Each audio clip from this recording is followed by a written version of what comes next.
Сегодня в Доме правительства подписали пятистороннее соглашение о развитии хмелеводства. Подписи под документы поставили глава Чувашии Олег Николаев, ректор Чувашского государственного аграрного университета Андрей Макушев, председатель Совета директоров Волжского комбайного завода Андрей Водопьянов, генеральный директор текстильмаша Николай Алтушкин и директор Чувашского научно-исследовательского института сельского хозяйства Андрей Фадеев. Соглашение будет способствовать развитию хмелеводства в Чувашии. Наша республика – основной хмелепроизводящий регион страны. Более 90% сбора этой культуры выращивают в регионе. В прошлом году собрали почти на четверть больше, чем в 2021. Но для полноценного развития отрасли нужна научная база, квалифицированные кадры, профессиональные лаборатории. Создание, прежде всего, лабораторной инфраструктуры, которая нам позволит, скажем так, проводить необходимые анализы и соответствующие процедуры подтверждения чистоты сортов.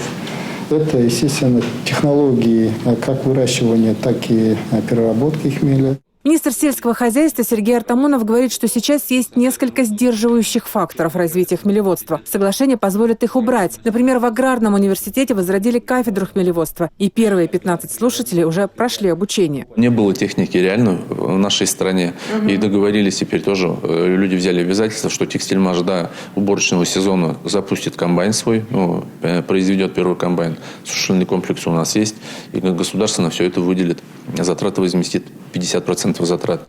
Еще один сдерживающий фактор – отсутствие качественного посадочного материала. Научно-исследовательский институт изучает 41 наиболее востребованный сорт, и из них отобрано для более подробного изучения 7. Что касается селекционной работы, то сегодня на опытных хмельниках ведется работа по получению новых гибридов и в перспективе сортов для нужд, в том числе и крафтового пивоварения.